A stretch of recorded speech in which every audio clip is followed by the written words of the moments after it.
El día de hoy les voy a hablar de analgésicos antiinflamatorios no esteroideos.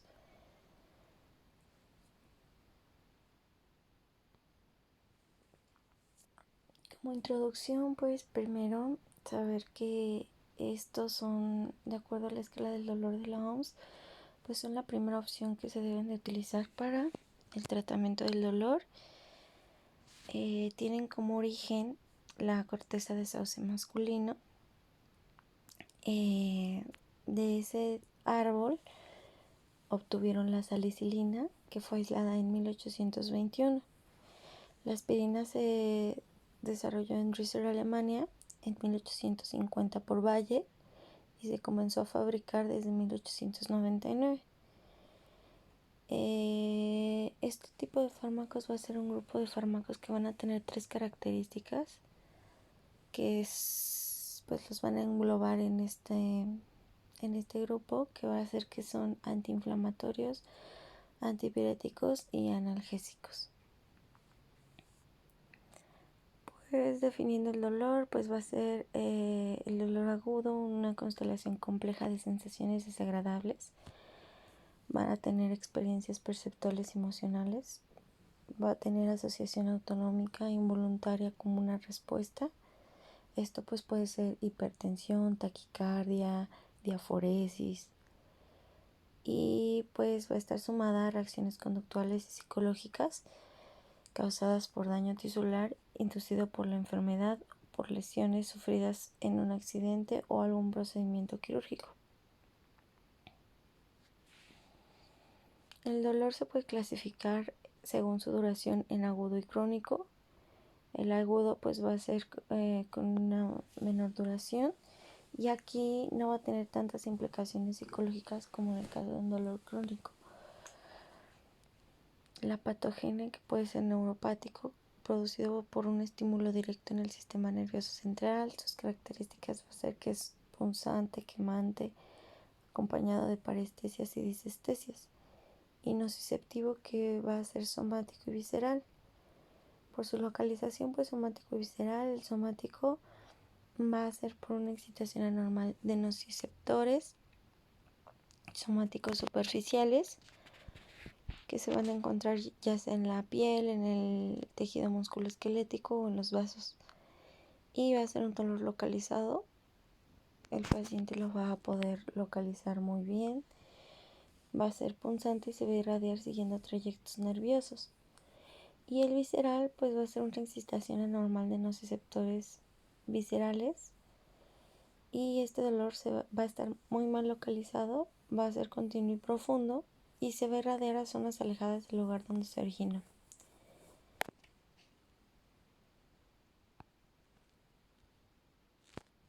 Dentro de la escala analgésica de la OMS, pues vamos a tener 4 escalones. El escalón 1 nos recomienda pues iniciar con los AINES. Entonces los analgésicos no opioides, y podemos asociarlo al paracetamol. En el escalón 2 pues se asocia a opioides débiles. En el escalón 3 opioides potentes. Y en el escalón 4 pues ya serían métodos invasivos. Puede ser también la colocación de un catéter peridural para estar pasando analgesia continua, o realizar por ejemplo algún bloqueo de un nervio periférico. Entonces, bueno, la inflamación tisular pues se va a caracterizar por tener calor, dolor, rubor y tumefacción o el edema. En la fase aguda pues va a haber vasodilatación local transitoria y mayor permeabilidad. En la fase subaguda va a haber infiltración de leucocitos y células fagocíticas. En la fase proliferativa crónica va a haber degeneración y fibrosis cística. Va a haber muchos mediadores, entre ellos pues la interleucina 1, el factor de necrosis tumoral alfa, beta, las prostaglandinas, los tromboxanos. En este caso las prostaglandinas juegan un papel muy importante porque es el principal mecanismo con el cual va a funcionar los AINES. Van a inhibir la producción de prostaglandinas y por lo tanto que siga formándose esta cascada inflamatoria, o sea que se sigan generando este tipo de sustancias. La fiebre pues va a estar provocada, puede ser por una infección, por una lesión isquémica, por un trauma, inflamación, un rechazo injerto o cáncer. Esta fiebre pues va a estar estimulada por la formación de citocinas como la interleucina 1 y 6 y los interferones. Y por lo tanto este tipo de sustancias, tanto la interleucina 1, la 6 y el interferón, van a aumentar la síntesis de prostaglandina, principalmente la prostaglandina 2, lo cual va a aumentar el AMP cíclico y va a activar el hipotálamo para que eleve la temperatura corporal. Así es como se va a causar la fiebre. Entonces, vemos que la prostaglandina juega un papel importante en esto. Por lo tanto, también los AINES pues, van a ser antipiréticos. Entonces, su mecanismo de acción pues, va a ser la inhibición de las enzimas sintasa de prostaglandinas, que también conocemos como ciclooxigenasas. Existen 3 ciclooxigenasas, pero bueno, 2 más importantes. La ciclooxigenasa 1 y la ciclooxigenasa 2. La ciclooxigenasa 1 va a realizar pues, funciones fisiológicas importantes, por ejemplo, el recubrimiento de la mucosa gástrica. Entonces, se ha demostrado que el que se inhiba, muchos AINES son no selectivos, entonces se inhibe tanto la ciclooxigenasa 1 como la 2 y por lo tanto, pues tiene varias implicaciones. El que se inhiba la ciclooxigenasa 1, como por ejemplo el que produzca úlceras gástricas. En cambio, la ciclooxigenasa 2, esta casi siempre se produce en lugares donde hay un proceso inflamatorio o un proceso de daño tisular. Por lo tanto, al inhibirse la ciclooxigenasa 2, pues va a disminuir esa producción de prostaglandinas y por lo tanto no va a haber tanto dolor, tanta respuesta inflamatoria y también disminuiría la fiebre. Entonces, como vemos en el dibujo, la COX-1 pues es constitutiva, como mencioné, es fisiológica y la COX-2 está inducida. ¿Eso qué quiere decir? Que con algún trauma pues se genera este tipo de ciclooxigenasa. Entonces, por lo tanto, pues va a inhibir la producción de prostaglandinas. Aquí, como vemos, los AINES no selectivos pues van a inhibir ambas. Y los AINES que son selectivos van a inhibir únicamente la COX-2. Entonces van a disminuir los mediadores del dolor, la inflamación y la fiebre.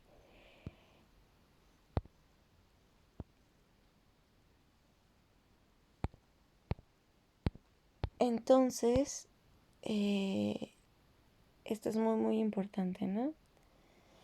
Ahora, la aspirina va a tener como característica específica que va a acetilar irreversiblemente la ciclooxigenasa. La ciclooxigenasa en las plaquetas es la COX-1, se encuentra como COX-1. Entonces, si se acetila este tipo de enzima, lo que sucede es que la plaqueta no tiene la posibilidad de crear más ciclooxigenasa, como la ciclooxigenasa de otros tejidos. Al suceder esto, pues condiciona que la plaqueta pues ya se mantenga sin esta enzima activa y por lo tanto el tiempo que dure la vida media de la plaqueta de 7 a 10 días pues no va a tener esta enzima, por lo tanto no va a tener su efecto en la hemostasia. Entonces, bueno, como el grado de selectividad de la COX, ya lo mencionamos, los inhibidores que son selectivos de la COX-1 o que son selectivos de la COX-1 a dosis muy bajita y que se utilizan específicamente para esto, pues va a ser el ácido acetilsalicílico a bajas dosis, alrededor de 75 a 150 miligramos al día, porque se utiliza como un antiagregante plaquetario. Los inhibidores no selectivos de la COX va a ser el piroxicam, el tenoxicam, el naproxeno, el diclofenaco. Los inhibidores que son preferenciales de la COX-2, el salicilato, naproxeno, la nimesulida, el meloxicam. Y los inhibidores selectivos de la COX-2, el celecoxib, el rofecoxib, el etoricoxib. Ahora, dentro de la farmacocinética general de los AINES, pues vamos a encontrar que son ácidos débiles. Van a encontrarse con pKs menores de 5. Se van a absorber de manera rápida y completa por la vía gastrointestinal, principalmente en el duodeno. Van a tener concentraciones máximas de 1 a 4 horas. La aspirina va a comenzar a acetilar las plaquetas en los pocos minutos después de llegar a la circulación presistémica. Van a tener una ligadura extensa a las proteínas de alrededor de 95-99%. Su metabolismo va a ser hepático y la excreción va a ser renal. Dentro de los efectos adversos, como vimos, van a estar principalmente provocados por la inhibición de la ciclooxigenasa 1. Principalmente van a tener efectos adversos gastrointestinales como una úlcera gastroduodenal o pueden provocar sangrado digestivo. Inclusive hay algunos libros que comentan que hay una pérdida sanguínea mayor cuando se utilizan AINES de manera crónica, alrededor de 8 mililitros por día. En el riñón va a haber una insuficiencia renal aguda y puede haber necrosis papilar. Puede haber, dentro de la coagulación, antiagregación plaquetaria. En el pulmón puede haber broncoconstricción, aumento de secreciones bronquiales. En el caso de que haya pacientes con asma, puede desencadenar una crisis asmática el uso de aspirina y en general pues de AINES. En el sistema reproductor femenino, aquí tiene efectos de disminución en el moco cervical, aumento del sangrado menstrual y retardo del trabajo de parto. Esto es importante porque se inhiben las prostaglandinas también a nivel del útero. Entonces, en el dolor tipo cólico del útero, como juegan un papel muy importante las prostaglandinas, funciona bastante bien el uso de AINES. En el hígado puede causar hepatitis tóxica, colestasis, necrosis hepatocelular. Y puede causar hipersensibilidad, discrasias sanguíneas y el síndrome de Reye, que lo vamos a explicar más adelante, que es principalmente con el ácido acetilsalicílico. Los salicilatos, estos como propiedades farmacológicos, pues van a estar indicados en el dolor de poca intensidad, como la cefalalgia, la artralgia y las mialgias. La mayoría de estos AINES se pueden utilizar en enfermedades inflamatorias autoinmunes como la espondilitis, la artritis gotosa, etc. Entonces, acá van a tener una absorción rapidez muy rápida por la vía oral. Van a tener la mayor absorción en la porción superior del intestino delgado, como lo comenté, mayormente en el duodeno, porque ahí tenemos un pH mayormente básico y como estos son ácidos débiles, pues ahí va a ser un muy buen lugar para que tengan una absorción. Va a alcanzar concentraciones plasmáticas en menos de 30 minutos y su distribución va a ser alta en todos los líquidos corporales. Y la aspirina va a tener un volumen de distribución de 170 mililitros por kilogramo. Y la biotransformación va a ser hepática, principalmente formando ácido salicilúrico, ácido salicílico libre y glucurónido fenólico, que estos pues encontrarán un 10%. La excreción va a ser principalmente renal. ¿Qué va a suceder acá? Van a acetilar irreversiblemente la COX. Como ya lo comenté, las plaquetas no la van a poder sintetizar de nuevo y por lo tanto va a haber una inactivación permanente de las plaquetas durante todo el ciclo vital, que es de 7 a 10 días. Esta ciclooxigenasa se va a hidrolizar con rapidez por la acción de esterasas en el plasma y los tejidos.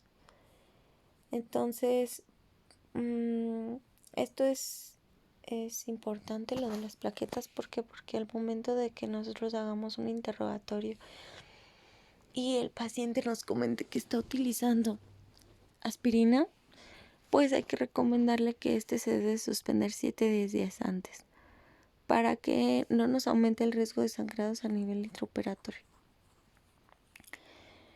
En el caso de los efectos adversos nos puede causar salicilismo, que incluye síntomas como acúfenos, vértigo, puede haber hipoacusia, náuseas y vómitos. Y el síndrome de Reye, que se ha visto que se provoca o se provocaba más bien antes cuando se indicaba el ácido acetilsalicílico en niños menores de 18 años, en los cuales tenían antecedente de una infección viral, o sea, por ejemplo, sarampión, varicela, y que se les indicaba el ácido acetilsalicílico para disminuir la fiebre. Entonces se podía provocar este síndrome de Reye, que se caracteriza por una encefalopatía hepática, puede haber ictericia, y esto pues es principalmente, como lo mencioné, en población pediátrica. Entonces está contraindicado el ácido acetilsalicílico para controlar la fiebre en población pediátrica. Se prefiere el paracetamol como antipirético, ya que este no ha demostrado tener aumentar este tipo de síndrome. Las interacciones, pues principalmente va a aumentar el efecto de la warfarina. Puede haber cierta retención de líquidos con los AINES. Entonces, también como vigilar esa situación porque puede haber retención de sodio. Y se encuentra la presentación en comprimidos de 100, 375, 500 y 650 miligramos. La dosis en adultos y niños mayores de 16 años es de 500 miligramos cada 4 a 6 horas, máximo 4 gramos por día. Luego están los derivados del paraminofenol, como el acetaminofén. Acá pues el paracetamol va a tener una actividad analgésica y antipirética. Antiinflamatoria va a ser muy leve. Entonces el paracetamol como tal no se considera como un AINE, no cumple las características de un AINE, pero es un muy buen analgésico y tiene una actividad antipirética importante. Por lo tanto, porque no se considera como un AINE, se puede asociar con AINES al momento de indicar el tratamiento para el dolor. Entonces es una asociación muy buena, sinérgica, ya que va a aumentar la disminución del dolor del paciente y por lo tanto pues es una muy buena combinación, un AINE más paracetamol. Va a ser inhibidor selectivo de la COX-2, la COX-3, que se encuentra a nivel central en el sistema nervioso central. Va a tener por vía oral una absorción rápida y completa, una biodisponibilidad del 75 al 85%. La vía rectal y también la vía oral va a tener una concentración máxima de 1.5 a 1 hora. Por la vía parenteral la concentración máxima va a ser de 15 a 30 microgramos por mililitros tras una perfusión de una dosis de 500 a 1000 miligramos durante 15 minutos. La distribución pues va a ser de 1 litro por kilogramo y la vida media plasmática va a ser de alrededor de 1 a 3 horas. Va a tener baja unión a proteínas plasmáticas de alrededor del 10%. El metabolismo va a ser hepático. Y es bien importante que el metabolismo se puede saturar a altas dosis. Principalmente va a ser la vía de la sulfatación. Entonces puede haber metabolismo alterno por P450, que será la CYP12C1. Va a generar metabolitos hepatotóxicos como la N-acetil-P-benzoquinona imina, NAPBI o NAPKI, que es lo mismo, va a consumir el glutatión en su eliminación. En niños todavía es aún más importante la intoxicación por paracetamol, ya que tienen menores reservas de glutatión. Entonces, vamos a ver ahorita cómo se da la intoxicación por paracetamol, ya que se va acumulando tanto esta N-acetil-P-benzoquinona que va a consumir todo el glutatión de reserva. Por lo tanto, no va a haber cómo seguir metabolizando este concentrado y se va a generar acumulación del mismo. Y este pues va a ser hepatotóxico. La eliminación va a ser renal y va a tener metabolitos glucurono conjugados. Las dosis es importante cuidarlas y no sobrepasar las dosis máximas. En adultos va a ser de 325 a 650 miligramos cada 4 a 6 horas o 500 a 1000 miligramos cada 6 a 8 horas. La dosis máxima es de 4 gramos en 24 horas.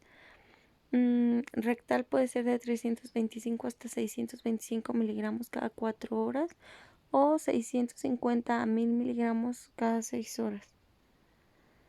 La dosis máxima va a ser de 4 gramos en 24 horas. Y parenteral puede ser de 1 gramo cada 6 horas. En los niños, por vía oral, podemos dar una dosis de 60 miligramos por kilogramo en 24 horas. O se pueden dividir en 4 tomas de 15 miligramos por kilogramo cada 6 horas, que son dosis máximas. La dosis rectal, igual que la vía oral, en lactantes menores de 11 meses vamos a tratar de disminuir la dosis por lo que comenté, porque su sistema de eliminación pues está menos maduro y por lo tanto puede tener mayor acumulación del NAPQI, que es tóxico, hepatotóxico. Entonces en los lactantes va a ser la dosis de 30 a 40 miligramos por kilogramo en 24 horas, de 10 miligramos por dosis o hasta de 8 miligramos por kilogramo dosis en niños muy pequeñitos. Entonces vía parenteral se puede dar de 15 miligramos kilogramo cada 4 o 6 horas, pero no se pueden dar más de 4 dosis diarias. Entonces, si tenemos acumulación de este metabolito, que es el NAPQI, bueno, puede presentarse una hepatotoxicidad que se va a presentar en 4 fases. La fase 1 va a presentarse durante las 24 horas y puede presentarse asintomática. Se pueden presentar síntomas generales como malestar general, palidez, letargia, náuseas, vómitos y diaforesis. Entonces esto es importante. Dentro de las 24 horas, si nosotros determinamos que ese paciente sí consumió una dosis tóxica de paracetamol, inmediatamente se deben de realizar estudios de concentración plasmática del mismo para determinar pues cuánta dosis es la que tiene a nivel plasmático. En caso de que nuestro paciente se presentara 4 horas antes de que sucediera el accidente o la ingestión, se tiene que realizar, se tiene que dar al paciente carbón activado para que disminuya la absorción. El carbón activado absorbe bastante bien el paracetamol y por lo tanto no hay tanta absorción. Si no se recomienda el lavado gástrico. Y ahorita vamos a ver lo de la N-acetilcisteína, que es el antídoto del paracetamol. Dentro de la fase 2 va a ser en las 24 y 72 horas después de la ingestión. Puede iniciar dolor en el hipocondrio derecho, puede existir hepatomegalia y va a comenzar la elevación de las transaminasas hepáticas a las 24 horas. Todos los pacientes van a presentar elevación de las transaminasas a las 36 horas después de la ingestión.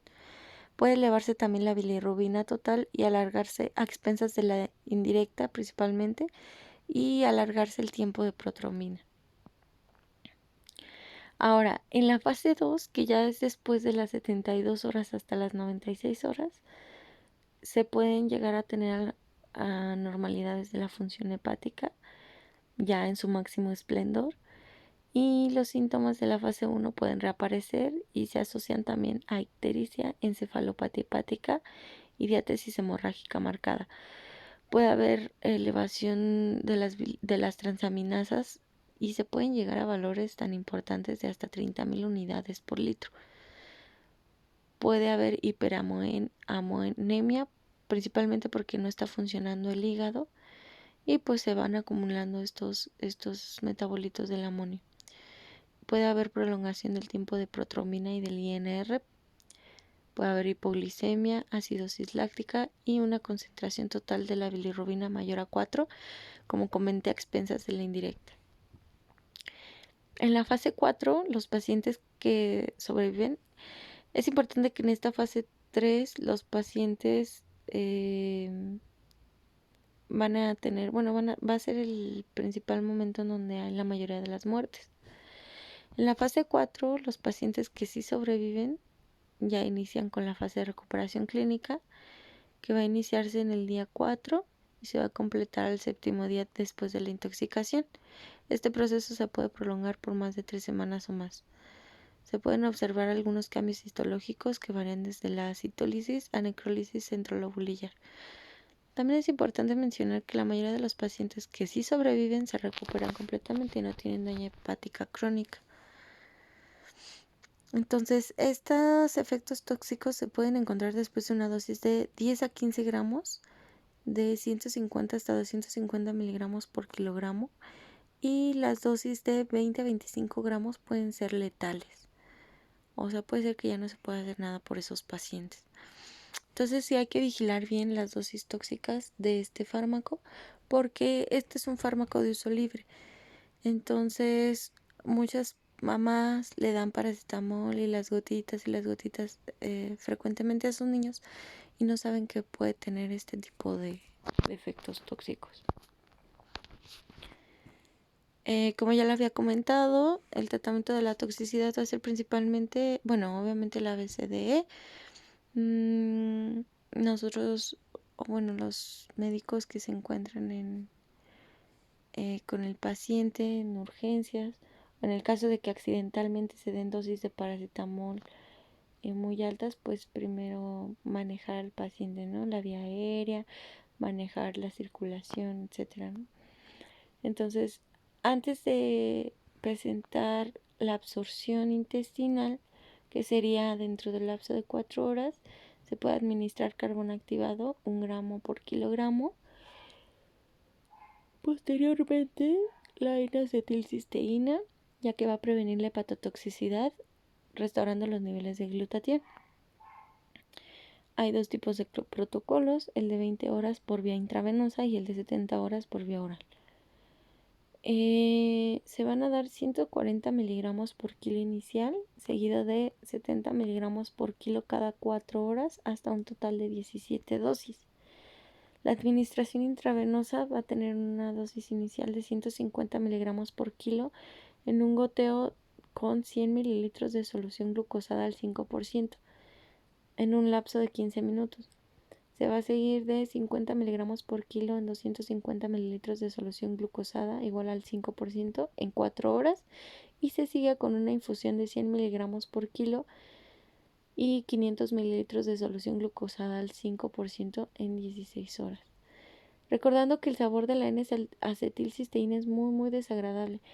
Inclusive se ha dado el tratamiento cuando es vía oral y se tolera la vía oral con refrescos de cola, ya que pues tienen muchísima glucosa y disminuye el sabor tan característico de la N-acetilcisteína, porque es muy poco tolerable el sabor. Entonces sí se da con altas cantidades de glucosa para que, en el caso de la vía oral, para que no tenga tanto sabor desagradable y se pueda tolerar. Les digo que inclusive se da con refrescos de cola, ya que pues tienen muchísima azúcar y como que enmascara el sabor de la N-acetilcisteína. Ahora, con los derivados del ácido acético como la indometacina y el zolindaco. La indometacina pues va a tener una gran actividad antiinflamatoria, va a tener una absorción por vía oral y rectal de alrededor del 100%. La concentración máxima se alcanza de 2 a 3 horas. La distribución pues va a tener una buena distribución. El grado de unión a proteínas de alrededor del 90%. Va a tener un volumen aparente de distribución de 0.12 litros por kilogramo.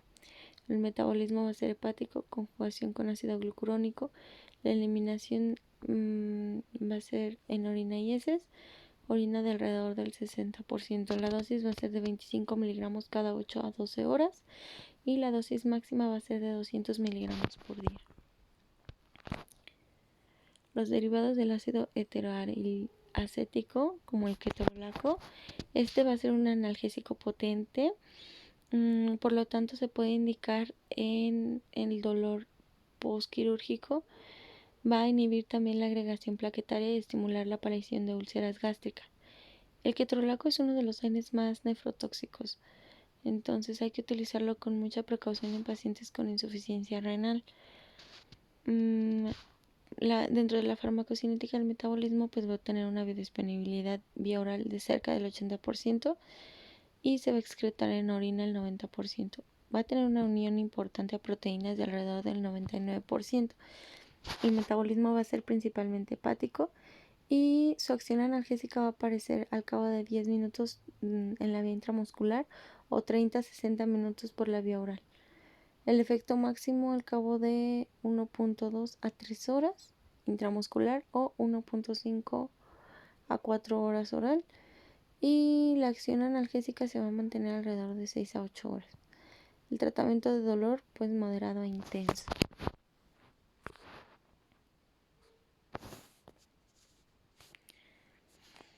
El diclofenaco va a tener una actividad analgésica, antipirética y antiinflamatoria potente. Va a ser más selectivo contra la COX-2. Va a disminuir las concentraciones intracelulares del ácido araquidónico libre en los leucocitos y va a alterar la liberación del mismo. La farmacocinética pues va a tener una absorción vía oral del 50 al 60%, una concentración máxima de 10 a 30 minutos. Su fijación a proteínas va a ser alrededor del 99.7%, principalmente a la albúmina. Y el volumen de distribución va a ser de 0.12 a 0.55 litros por kilogramo. El metabolismo va a ser hepático y la eliminación va a ser principalmente renal. La vida media de eliminación va a ser de unas 2 horas y la dosis va a ser de 50 miligramos cada 8 a 12 y la dosis máxima de 200 miligramos por día. Recordar que hay que tratar de que no sea no se coloque en bolo directo, sino que sea una infusión continua de alrededor de como de 5 a 10 minutos. Ahora, los derivados del ácido propiónico. Este pues va a ser el ibuprofeno, el naproxeno. El ibuprofeno va a ser un compuesto racémico, es enantiómero que va a poseer casi toda la efectividad farmacológica. La absorción va a ser administrado por vía oral o también se puede administrar por vía intravenosa. Vía oral va a tener una biodisponibilidad del 80%, una concentración máxima alrededor de 1 a 3 horas. Los efectos antipiréticos van a comenzar al cabo de 1 hora y van a ser máximos a las 2 a 4 horas. La administración parenteral va a haber una administración en perfusión durante 30 minutos. Se va a alcanzar la concentración máxima a los 40 minutos de inicio. Aquí va a tener una distribución con alta unión a proteínas plasmáticas de 90 a 99%. El volumen de distribución de 0.1 a 0.2 litros por kilogramo. El metabolismo va a ser hepático con metabolitos inactivos. La excreción en orina del 90% y la vida media va a ser de 2 a 4 horas. En adultos va a haber una dosis de 400 a 600 miligramos cada 6 a 8 horas, con una dosis máxima de 2.400 miligramos en 24 horas. En niños de 3 meses a 11 años se va a encontrar se va a dar una dosis de 20 a 30 miligramos por kilogramo cada 24 horas. Se va a dividir en 3 a 4 tomas.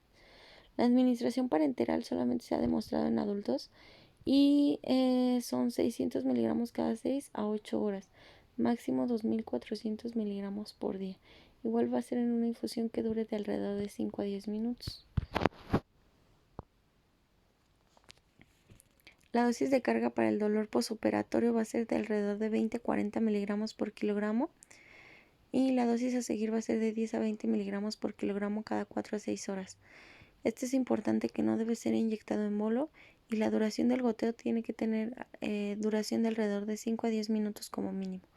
Las dosis tóxicas serían de 100 miligramos por kilogramo y se puede llegar a tener falla respiratoria progresiva, fiebre e inclusive el coma.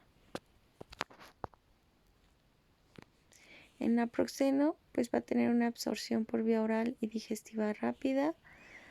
Se va a alcanzar la concentración máxima al cabo de 1 a 2 horas en el caso de naproxeno sódico o en el caso de naproxeno va a ser de 2 a 4 horas. La distribución va a ser el volumen de distribución de 0.16 litros por kilogramo. Va a tener una alta unión a proteínas plasmáticas alrededor del 99%. Va a tener una unión saturable a las proteínas a dosis superiores de 500 miligramos en 24 horas. El metabolismo va a ser hepático, va a tener un metabolito activo que es el 6-desmetilnaproxeno y la excreción va a ser fundamentalmente en orina, de alrededor del 95%. En adultos, por vía oral, se dan inicialmente 500 miligramos de naproxeno o 550 miligramos de naproxeno sódico, el cual va a tener una absorción muchísimo más rápida. Se sigue de 250 miligramos cada 6 a 8 horas de naproxeno o 275 miligramos cada 6 a 8 horas de naproxeno sódico. Los ácidos enólicos, dentro de estos está el piroxicam, el meloxicam. El piroxicam va a tener una absorción amplia y rápida a través del tracto gastrointestinal. Se alcanza la concentración máxima en 3.5 horas. Va a tener una unión a proteínas plasmáticas del 99.3%. Su volumen de distribución va a ser de 0.12 a 0.14 litros por kilogramo y su acción analgésica de 1 a 2 horas. Va a tener una recirculación enterohepática, lo cual le va a dar una semivida prolongada. El metabolismo, principalmente hepático, va a ser por procesos de hidroxilación y glucuronoconjugación. La eliminación va a ser por orina y la semivida de eliminación es muy larga, de alrededor de 50 horas.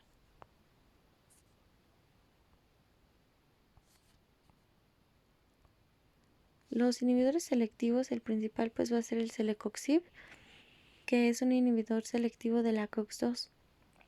Va a ser un analgésico, antiinflamatorio y antipirético.